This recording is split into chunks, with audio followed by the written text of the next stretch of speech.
mots qu'on a besoin de rappel des fois. Vous savez, on a besoin de rappel dans la parole de Dieu. Et c'est ma conviction aujourd'hui, je crois réellement que nous avons besoin de rappel.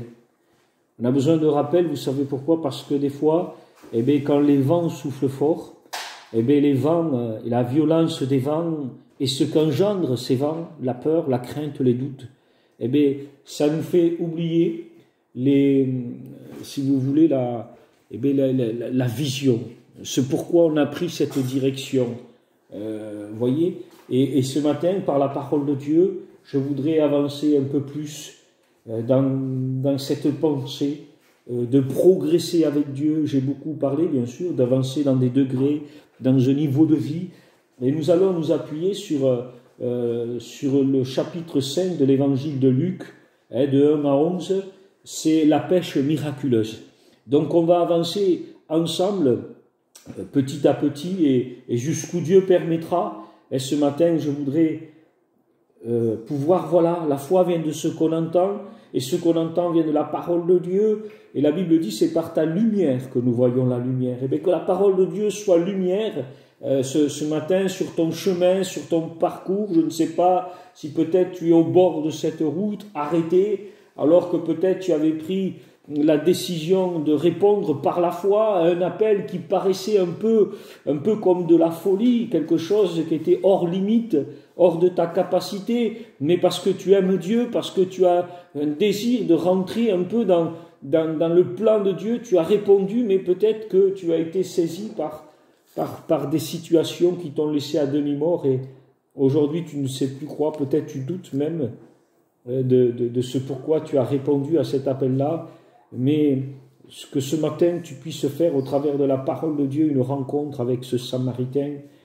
qui te renouvelle, qui te guérisse, et que tu puisses renouveler tes vœux ce matin que tu as fait envers Dieu, que Dieu soit béni.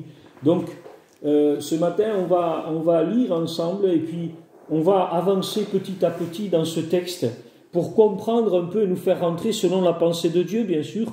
Je ne ferme pas les Écritures à ce que nous allons partager.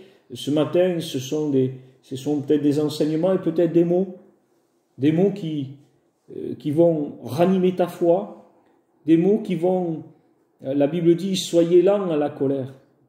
Il dit, soyez prompts à écouter, et lents à la colère, et recevez avec douceur.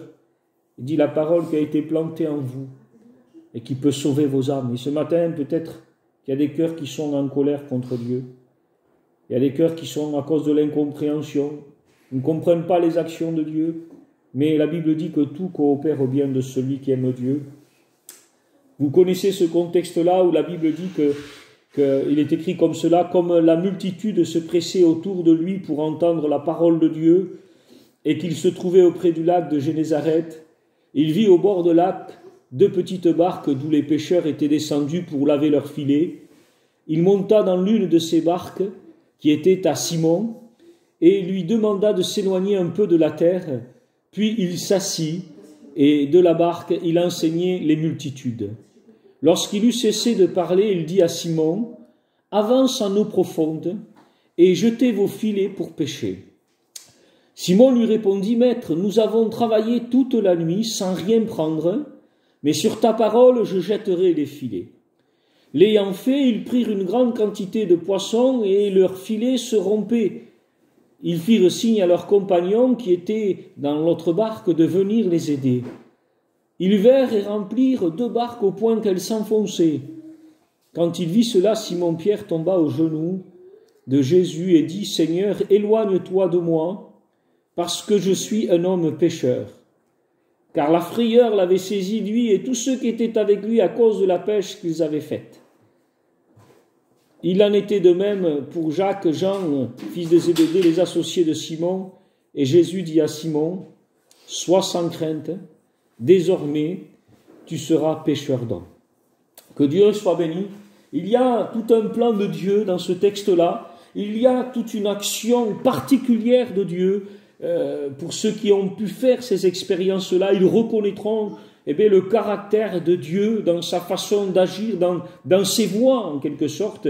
Et Donc, la Bible dit que dans le contexte qu'il y avait des multitudes qui se pressaient pour entendre la parole de Dieu. Et alors, Jésus voit des barques, il rentre dans une barque, particulièrement celle de Pierre, et il y a une expression, la Bible dit, il monta dans la barque qui était à Simon et lui demanda de s'éloigner un peu de terre. De s'éloigner un peu de terre, c'est-à-dire que Pierre est à terre, Pierre est dans le monde, on pourrait dire ainsi, et il lui demande de s'éloigner. En quelque sorte, il mesura 1000 coudées. Et il dit, j'avais de l'eau jusqu'aux chevilles. Et Jésus dit à Pierre, éloigne-toi un peu de la terre. Et dès que Jésus rentre dans la barque de notre vie, instantanément, il y a une séparation, on pourrait déjà parler une sanctification qui se produit dans la personne qui reçoit Jésus dans sa barque, donc qui s'éloigne un peu de la terre. Il y a de suite, dès que Jésus rentre dans un cœur, et c'est un signe caractéristique de la personne qui est née de nouveau, de la personne qui a expérimenté la nouvelle naissance, qui a été régénérée, instantanément, une séparation se produit en elle de la terre, c'est-à-dire des choses terrestres, des choses du monde. Pourquoi ? Parce que la Bible dit qu'elle est née d'en haut, elle est ressuscitée avec le Christ, et automatiquement, c'est instantané, c'est une œuvre où la Bible va dire éloigne-toi, c'est le Seigneur qui va dire éloigne-toi un peu. Il y a une séparation d'un certain degré de la terre qui fera, la Bible dit qu'il s'assit, Jésus s'assit dans la barque de Pierre, et il enseignait les multitudes. Alors, pour que nous voyions la scène, Jésus est rentré, c'est une expression, Jésus est rentré dans la vie de Pierre, c'est-à-dire que Pierre a communion avec l'enseignement de la parole de Dieu, il est assis et il a part à l'enseignement de la parole de Dieu, il est éloigné de la terre, il est né de nouveau, il est assis dans les lieux célestes, il est assis avec le Christ dans la même barque, et il expérimente, c'est beaucoup dire expérimenter, il est plutôt, on va dire, à l'écoute de l'enseignement de la parole de Dieu. Rien de particulier, c'est quand même important parce que Jésus est dans sa barque, cette séparation de la terre est bien marquée, il a la vie éternelle, il vit de nouveau, et il va avoir quelque chose, la Bible nous dit que par la suite, lorsqu'il eut cessé de parler, Jésus va dire à Simon quelque chose de très important. Il va dire, avance à l'eau profonde et jetez vos filets pour pêcher. Il y a dans ce texte-là 2 choses importantes. Avance en pleine eau, en eau profonde, c'est une direction. Et jetez vos filets pour pêcher, c'est une directive. Une directive, bien sûr, qui est en relation avec un appel. Avance en eau profonde, c'est une direction. Jetez vos filets, c'est une directive. En quelque sorte, avance en pleine eau, c'est une direction pour pouvoir vivre la directive. C'est-à-dire que s'ils n'avancent pas dans ce degré de vie, de profondeur de vie, jamais ils ne pourraient jeter leur filet. Et il est écrit ceci, Simon lui répondit, nous avons travaillé toute la nuit, sans rien prendre. Mais sur ta parole, je jetterai les filets. On avance un peu plus pour comprendre le contexte dans lequel il vit. J'ai déjà parlé en expliquant que ce qui est la vie de l'esprit, quand nous lisons ce passage d'Ézéchiel, il mesura 1000 coudées, ce qui représente la vie de l'esprit, la vie qui est dans la foi, c'est ce qui est immergé sous l'eau. En quelque sorte, celui qui a de l'eau jusqu'aux chevilles, Ce qui est immergé sous l'eau, c'est ce qui représente en lui la vie de foi qui manifeste tout ce qui est de l'esprit. Cela veut dire que tout ce qui est en dehors de l'eau n'est qu'une activité charnelle dans le chrétien qui aime Dieu, qui a plein de vigueur, qui est rempli de zèle, mais qui en réalité n'a de l'eau jusqu'aux chevilles, et donc une vie de l'esprit immergée. Ça veut dire que cette activité charnelle, ce qui est dans la lumière de l'esprit, ce que nous pouvons contempler, c'est ce qui est immergé. Tout ce qui est en dehors de l'eau, c'est quelque chose qui est dans les ténèbres, c'est quelque chose qu'on n'est pas conscient que cette activité-là est charnelle. Bien sûr, on n'est pas conscient par manque de lumière, par manque de révélation, et cela veut dire que nous devons être conscients que ce qui est dans la lumière et ce qui est du Saint-Esprit, qui est manifesté, qui est contrôlé par le Saint-Esprit, c'est ce qui est sous l'eau. Toute l'activité extérieure, c'est une activité charnelle qui n'est pas forcément une pratique de péché, pas du tout. Non, non, c'est un jeûne, c'est une vie d'activité, on va dire, religieuse, dans le Seigneur, si vous voulez, mais qui ne procède pas du Saint-Esprit. Donc, pourquoi je vous parle de cela? Parce que nous voyons dans ce passage-là de Simon, il va dire ainsi, « Maître, nous avons travaillé toute la nuit sans rien prendre. Mais sur ta parole, je jetterai les filets. » Si moi je vous poserai la question aujourd'hui, si Jésus te dit « fais ça », est-ce que tu vas discuter? Moi je crois que si Jésus me dirait « fais ça », ben je me dis je le ferai sans aucune discussion, sans aucun murmure. Pourquoi? Mais parce que c'est Jésus qui me le dit. Et nous pensons comme ça. Nous pensons comme ça. Mais nous savons, la Bible va dire ainsi, faites tout sans hésitation, sans murmure, sans discussion, car c'est Dieu qui opère en vous le vouloir et le faire. Comme si nous serons tentés de discuter avec Dieu dans ses directives, dans ses directions qu'il donne à notre vie. Il y a comme des résistances, des discussions, mais c'est quelque chose, on va dire, dans le processus de croissance envers Dieu, de l'épanouissement. C'est quelque chose qui y est. Il faut que le Seigneur gagne en nous ce qu'il veut gagner. Et je sens un mot de Dieu déjà pour ta vie quand je suis en train de te parler, dans le temps que nous vivons, dans ce temps, on va dire, de cette pandémie qu'il y a aujourd'hui. Je crois que Dieu veut quelque chose de toi. Il veut gagner quelque chose de ta vie. Et il faut que Dieu, c'est des prières à propos. Nous voulons nous mettre à part dans le jeûne et la prière aujourd'hui. Nous allons le faire. Mais je crois qu'il faut demander, Seigneur, donne-moi à prier convenablement. Et moi, je crois ce qui est convenable en ce jour, c'est de dire à Dieu, Seigneur, ce que tu veux gagner de moi. Je veux que tu le gagnes et je ne veux pas sortir de cette épreuve, Seigneur. L'épreuve, ce n'est pas de guérir d'une maladie. L'épreuve, c'est que le Seigneur gagne en nous ce qu'il veut gagner, mon frère et ma sœur. Parce que notre paix, notre joie, est quand le Seigneur gagne en nous ce qu'il veut gagner. Simon va dire, nous avons travaillé toute la nuit. Nous avons travaillé toute la nuit sans rien prendre. Et c'est là la réalité. Je voudrais souligner ce mot toute la nuit. Justement, toute la nuit, c'est l'expression d'une activité dans les ténèbres. Et c'est l'activité dans les ténèbres, c'est une activité, écoutez-moi, ce n'est pas forcément de commettre un péché dans les vices et les passions. Non, je suis en train de parler d'une activité de prière, de jeûne, de témoignage, voyez, d'aller à la réunion, mais une activité qui n'est pas le résultat de la foi. La foi va permettre au Saint-Esprit de produire en nous le fruit de l'Esprit. Et quand il est question d'une activité, nous avons travaillé toute la nuit. C'est un travail dans la nuit. C'est un travail dans la nuit, c'est-à-dire que c'est un travail qui est fait dans une obscurité spirituelle. Une activité, une obscurité spirituelle qui exprime un manque de révélation. Maître, nous avons travaillé toute la nuit.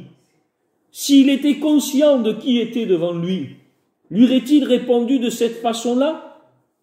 Lui aurait-il dit, Seigneur, nous avons travaillé toute la nuit sans rien prendre. Qu'est-ce que l'apôtre Paul, qu'est-ce que Pierre veut dire? Pierre veut dire un peu, c'est mes mots, Jésus, je suis pécheur, professionnel de métier, de père en fils. Si tu m'as vu à terre en train de laver les filets, c'est parce que réellement il n'y a plus, et ce n'est plus l'heure, ce n'est plus le moment, il n'y a plus moyen maintenant d'attraper un poisson. Si on lave nos filets, c'est parce qu'on sait qu'on ne pourra plus prendre des poissons maintenant. C'est ce que ça veut dire. Je suis expérimenté dans ce travail-là. Et nous sommes des experts dans l'action terrestre, dans l'action charnelle. Mais, il dit ainsi, mais sur ta parole, je jetterai le filet. Donc ça veut dire qu'il y a quand même une obéissance. Il y a une obéissance à la parole de Dieu, il y a une obéissance à Jésus, qui est une obéissance à la foi, qui est une obéissance à la foi. Pourquoi? Mais parce que dans la logique terrestre, humaine, c'était pas possible d'attraper des poissons. Mais dans la foi, et sur la parole de Dieu, il sait que ça peut se faire. Et il n'est pas pleinement convaincu, on voit que sa foi n'est pas ferme, on voit que c'est une obéissance parce que c'est Jésus, vous voyez, et c'est un peu le reflet des fois de vie spirituelle. Il y a l'attitude charnelle, dans l'obscurité, par manque de révélation, nous avons travaillé toute la nuit, bien sûr sans rien prendre. Parce que tout ce qui vient de l'obscurité, d'un manque de révélation, tout ce qui n'est pas le procédé du Saint-Esprit à nous, jamais on prendra quoi que ce soit. Jamais on ne gagnera quelque chose. Mais il dit, mais sur ta parole, je jetterai le filet. Ça veut dire qu'il y a quand même une obéissance.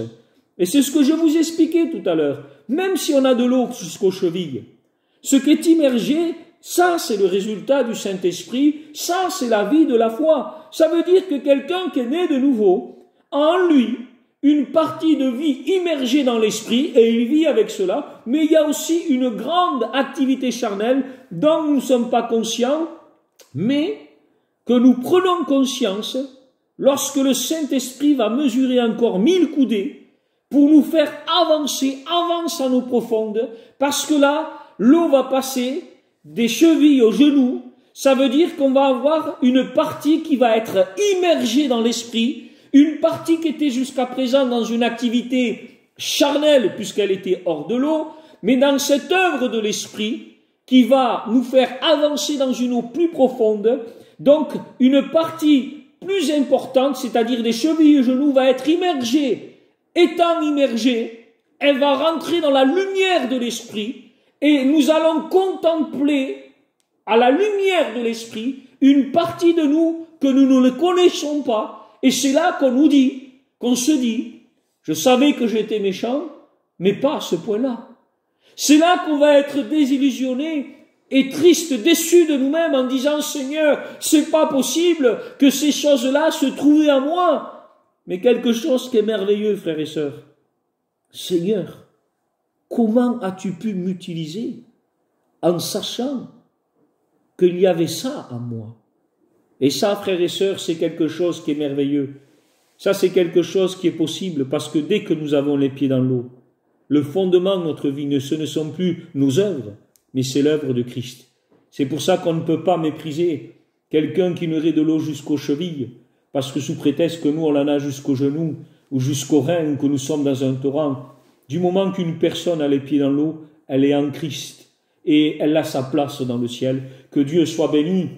Donc, nous voyons que Pierre, tout en obéissant à Dieu, à une activité charnelle. Je voudrais aller un peu plus loin avec vous ce matin.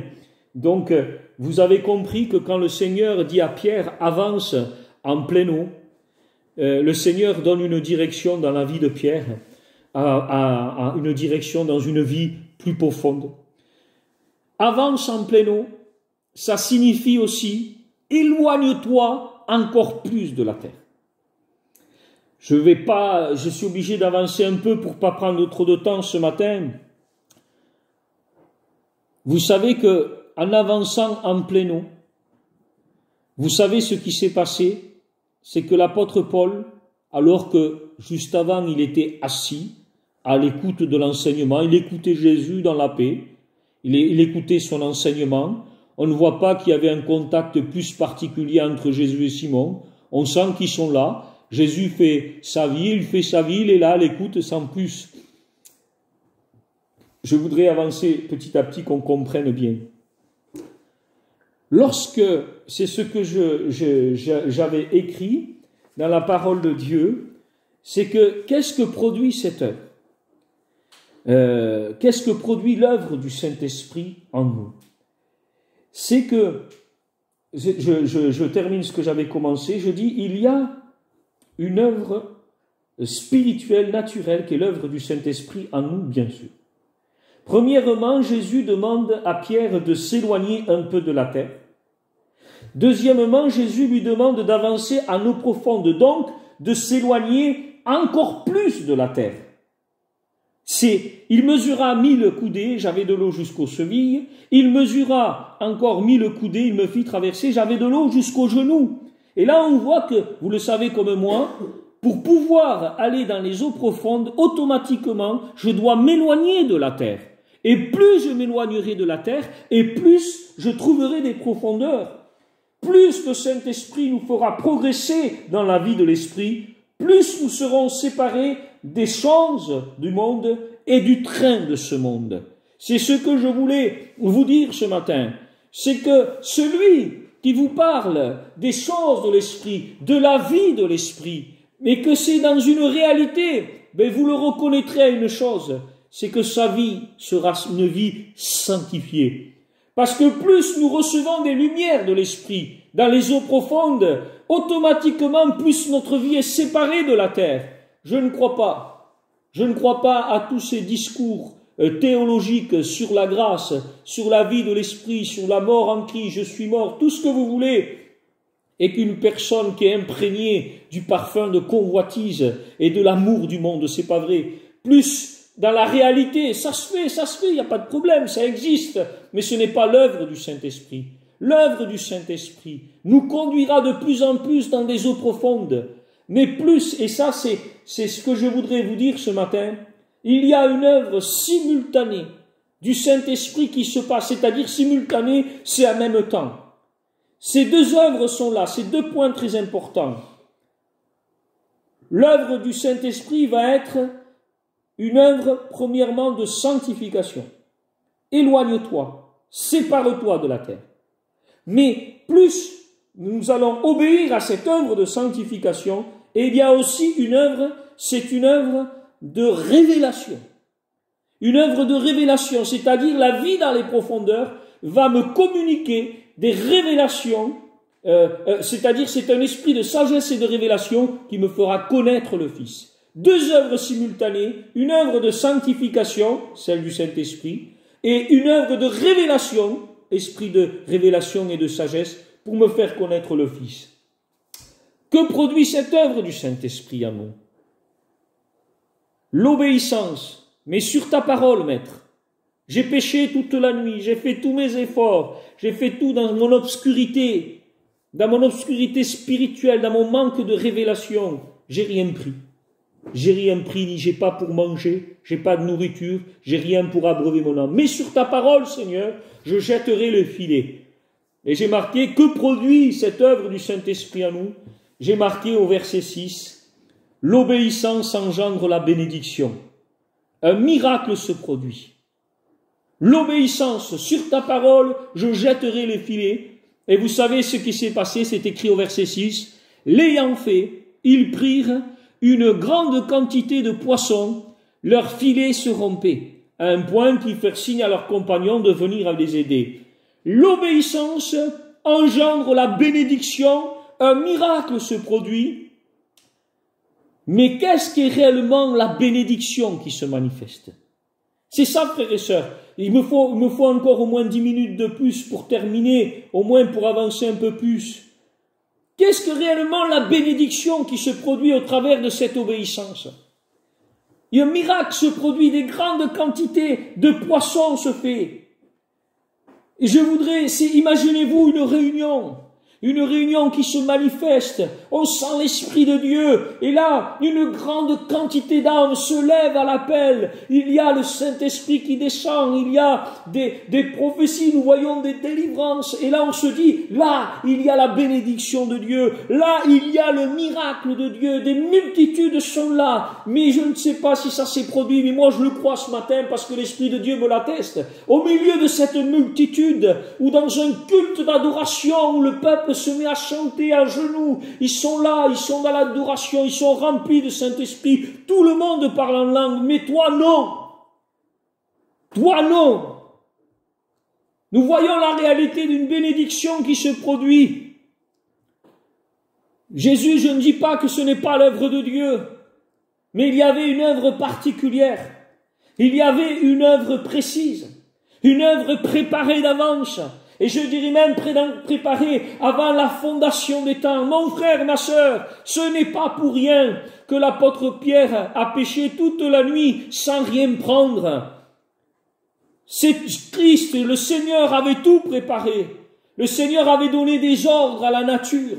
Il fallait que le Seigneur fasse rentrer l'apôtre Pierre dans un contexte où il fallait qu'il brise en lui toute capacité propre, toute capacité humaine. Il fallait qu'il vide Pierre, il fallait qu'il humilie Pierre, un pêcheur de métier qui connaît ce lac, cette mer parfaitement. Il la connaissait, il savait où il y avait beaucoup de poissons, il savait tout. C'était un expert dans son travail, mais un expert charnel, un expert terrestre, un expert humain. Le Seigneur, fallait qu'il vide Pierre de cette capacité-là, alors il ordonne aux poissons qu'aucun poisson ne vienne en ce lieu, en ce jour, et Pierre ne le sait pas, que cette chose-là est ordonnée par le Seigneur des Seigneurs, par le Roi des Rois. Pourquoi? Parce que il fallait que Pierre rentre dans le plan de Dieu, mais il fallait que Pierre rentre dans les conditions de Dieu. Nous ne pouvons pas rentrer dans le plan de Dieu si ce n'est dans les conditions de Dieu. Et les conditions de Dieu, c'est un cœur brisé, c'est un cœur contrit, un cœur humilié. Et Pierre était humilié, il lavait ses filets quand Jésus est venu, c'est-à-dire c'était terminé, il n'y aura plus de pêche. Aujourd'hui, on n'a rien pris, je ne sais pas si c'était la première fois que ça lui arrivait, mais il devait avoir une confusion dans l'esprit de Pierre. Comment ça se fait qu'on n'a rien pris? Comment ça se fait qu'à l'heure que nous pêchons, on aurait dû en prendre, il n'y en a pas? Et je crois qu'au fond de son cœur, Pierre avait des sentiments et des émotions qu'il faisait taire, qu'il voulait étouffer. Parce qu'il sentait qu'il ne comprenait pas. Je ne dis pas que Pierre comprenait, mais je dis qu'il sentait des émotions. Je le dis maintenant, dans le contexte que nous parlons ce matin, des émotions qui lui faisaient peur. Des émotions qu'il redoutait. Pourquoi je vous dis cela? Quel miracle s'est vraiment produit dans le cœur de Pierre? Pierre voit tous ces poissons, bien sûr, c'est écrit. Mais la Bible dit que quand Pierre vit cela, quand Simon-Pierre vit cela, il tomba aux genoux de Jésus. Et il dit, Seigneur, éloigne-toi de moi, parce que je suis un homme pécheur. Il dit, car la frayeur l'avait saisi, lui et tous ceux qui étaient avec lui, de la pêche qu'ils avaient faite. Et je me suis posé la question, est-ce que c'est la pêche en lui-même qui avait fait saisi de peur Pierre? Moi, je crois que Pierre est en train de prendre conscience de ce qui est en train de se passer. Quand Pierre était un peu éloigné du bord, il était assis et il écoutait Jésus. Il a accueilli Jésus, bien sûr, mais je ne sais pas dans quel niveau de révélation il a accueilli, mais Pierre, je sais que Pierre n'avait pas peur à ce moment-là. Mais lorsque Pierre va à l'eau profonde, il va se produire quelque chose dans la vie de Pierre qui ne s'est pas produit lorsqu'il était un peu éloigné. Lorsque Jésus va en eau profonde, l'eau profonde, c'est en même temps une expression d'épanouissement spirituel dans la vie de l'esprit. C'est aussi l'expression de maturité dans la vie de l'esprit. Plus quelqu'un vivra dans la profondeur et plus une maturité se manifestera, une expérience aussi se manifestera. Mais pourtant, l'expérience et la maturité qui va se manifester dans la vie de Pierre, qui ne s'est pas manifestée lorsque Jésus est rentré dans sa barque. C'est une profonde conviction de péché. Et comme je vous ai dit, plus nous nous éloignons du bord, et plus il y a deux œuvres simultanées, sanctification, mais aussi révélation. La révélation, c'est qu'il a une révélation du Christ qu'il n'avait pas lorsqu'il était un peu éloigné du bord. C'est pour ça que je ne crois pas à ceux qui ont des expressions théologiques de Jésus, de Dieu, de la divinité, et qui sont des personnes qui sont éloignées un peu de la terre. Les véritables révélations de la personne de Jésus correspondent et sont liées à des personnes qui vivent dans des profondeurs. Je n'aurai jamais de telles révélations en ayant une vie superficielle. C'est pas vrai. Nous nous mentons à nous-mêmes. Nous sommes dans une activité charnelle. Attention. Je dis pas que ça n'est pas, mais je dis que cette expression théologique de la personne de Christ n'est qu'une expression d'intelligence d'homme. Elle n'est pas de la révélation de l'Esprit dans une vie, parce que cette révélation-là, c'est ce qui s'est passé. Je voudrais pouvoir terminer ce que je suis en train de vous parler ce matin, parce que je sais qu'il y a un mot de Dieu. Pierre est pris d'une profonde conviction de péché. Pierre est dans la mer, il est en eau profonde, éloigné du bord, comme s'il serait assez éloigné pour ne même plus pouvoir revenir à la nage. Écoutez-moi, la Bible dit que lorsqu'il s'est trouvé, que le Saint-Esprit a mesuré 1000 coudées, il dit « je me suis trouvé face à un torrent ». Il dit « un torrent que personne ne pouvait traverser ». Personne, aucun homme, aucun être charnel ne pouvait traverser ce torrent. Parce que la Bible dit que c'était une eau de nage. C'est-à-dire c'était une eau trop profonde. On n'avait pas pied. Et dans un torrent où on n'a pas pied, ça fait peur. Et là, Pierre est dans cette barque. Je voudrais que vous réalisez, Pierre est dans cette barque. Et il va dire ainsi, la Bible nous dit que quand Pierre vit cela, Simon-Pierre se jeta aux genoux de Jésus et lui dit, Seigneur, éloigne-toi de moi parce que je suis un homme pécheur. C'est-à-dire qu'il y a une profonde conviction de péché dans le cœur de Pierre. Une conviction de péché qu'il n'y avait pas lorsque Pierre était un peu éloigné du bord. Mais une conviction de péché qui s'est produite dans les profondeurs. Et cette expression, c'est dans le mot grec que vous le retrouverez, où il dit « éloigne-toi de moi ».